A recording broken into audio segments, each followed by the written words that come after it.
Jadi hari ini kita akan melakukan praktikum modul 3. Nah, di praktikum modul 3 ini kita akan melakukan 3 acara, yaitu yang pertama adalah pengujian alkohol, pengujian aldehid, dan pengujian asam karboksilat. Nah, yang pertama yang akan kita lakukan adalah pengujian alkohol. Di pengujian alkohol ini kita akan melakukan 3 acara, yaitu yang pertama adalah kelarutan dan pH dari fenol dan alkohol, yang kedua adalah oksidasi alkohol, dan yang ketiga adalah uji besi klorida. Ya, jadi yang pertama kita mau melihat sifat alkohol dan fenol dari pH-nya dan kelarutannya terhadap air. Jadi alat dan bahan yang kita pakai di sini ada tabung rak reaksi dan tentu saja tabung reaksinya.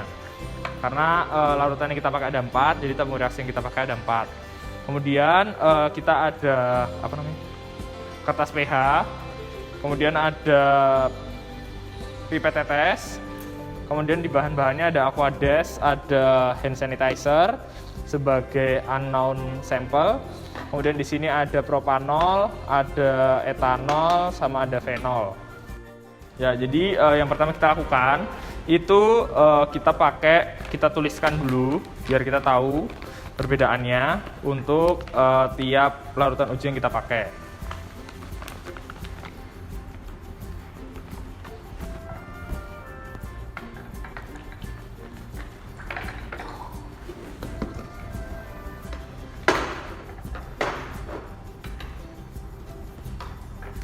Kemudian kalau udah, kita masukkan tiap tabung reaksi ini dengan larutan yang kita mau uji, itu sesuai dengan namanya sebanyak 10 tetes.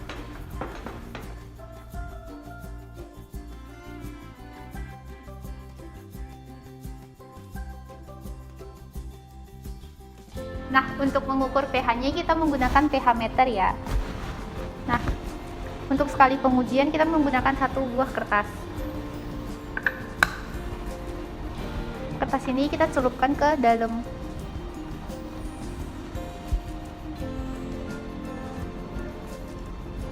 Lalu tunggu hingga kira-kira 1 menit.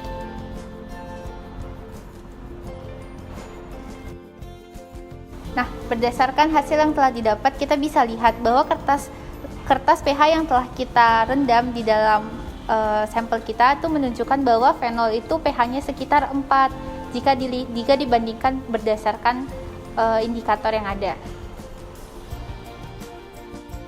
Ya, tadi setelah kita melakukan uji pH terhadap sampel-sampel alkohol dan salah satu unknown sampel yang kita pakai, hand sanitizer, sekarang kita mau uji kelarutannya. Caranya adalah menambahkan 2 ml Aquades ke dalam tiap sampel.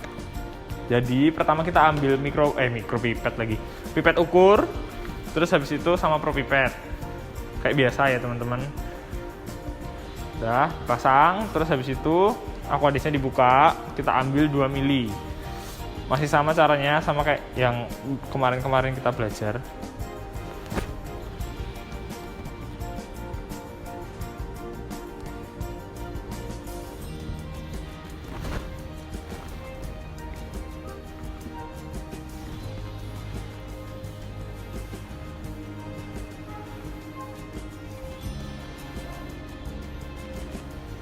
Nah, ini dimasukkan ke dalam tiap tabung.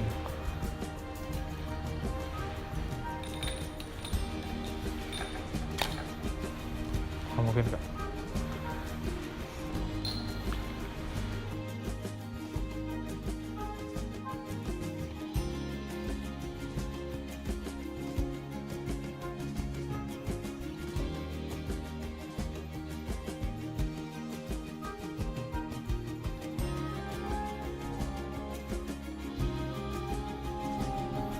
Nah, jadi tadi setelah ditambahkan Aquades, kita homogenkan, semuanya dihomogenkan.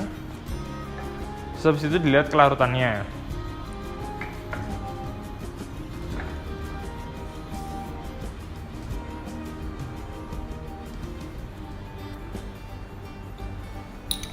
Larut.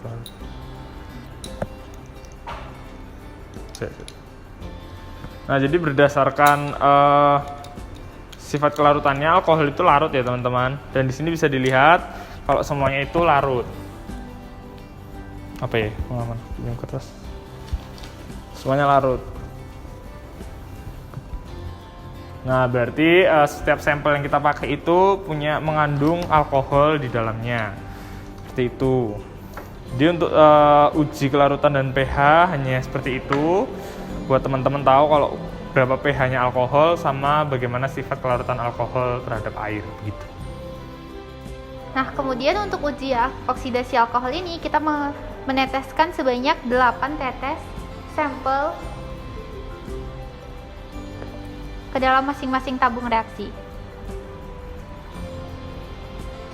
Jadi setelah kita memberikan sampelnya 8 tetes pada tiap masing-masing tabung, kita tambahkan larutan dikromat asam sulfat ke dalam sebanyak 2 tetes ke dalam tiap tabung. Jadi teman-teman ini harus hati-hati karena larutan ini bersifat korosif, mengandung H2SO4 pekat. Jadi jangan sampai kena tangan ya. Cukup 2 tetes, kemudian dilihat, diamati perubahan warnanya. Setelah ditetesi, kita homogenkan, kemudian nanti akan terlihat ada perubahan warna di dalamnya.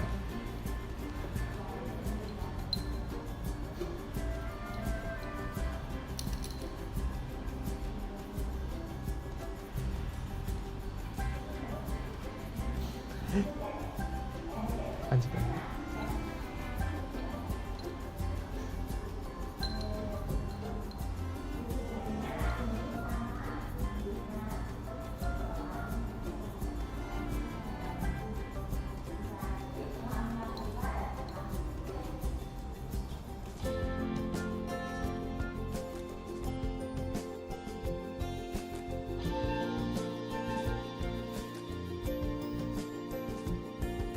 Ya, jadi teman-teman tadi setelah dilakukan reaksi menggunakan larutan dikromat asam sulfat, kita bisa lihat tiap larutan melakukan perubahan warna seperti yang terlihat pada video kali ini. Kita bisa lihat di sini ini sebenarnya terlalu lama dan sepertinya dari segi kuantitas terlalu banyak tetesan yang kita kasih untuk larutan dikromatnya, sehingga warnanya jadi rada berubah ke arah biru. Tapi sebenarnya untuk etanol dan propanol ini sendiri itu berwarna hijau, kayak tadi itu hijau, cuman karena terlalu lama jadi berwarna biru. Tapi warna hijau itu menunjukkan kalau mereka etanol itu dan propanol itu ada di alkohol primer dan sekunder. Sedangkan fenol di sini tuh warnanya berubah jadi seperti ini karena diasumsikan ada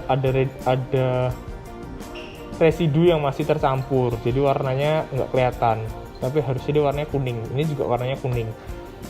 Jadi untuk warna kuning itu menunjukkan adanya alkohol tersier di dalamnya. Nah, acara terakhir yang akan kita lakukan adalah uji besi 3 klorida. Nah, di sini kita akan menggunakan 3 jenis sampel, yaitu yang pertama adalah etanol, yang kedua adalah isobutanol, yang ketiga adalah unknown sampel. Dan di sini unknown sampel yang kita gunakan adalah hand sanitizer. Nah, pertama kita siapkan tabung reaksinya dan kemudian kita teteskan masing-masing 5 tetes.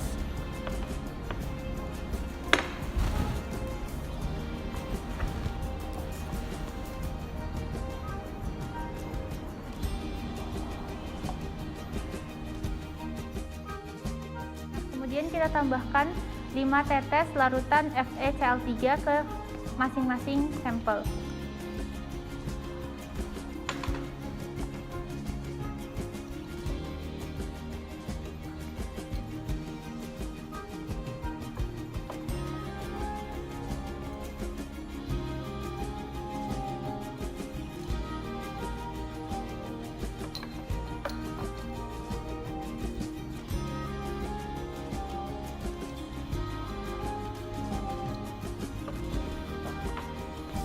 Nah, jadi ini adalah hasil dari reaksi yang telah kita lakukan tadi.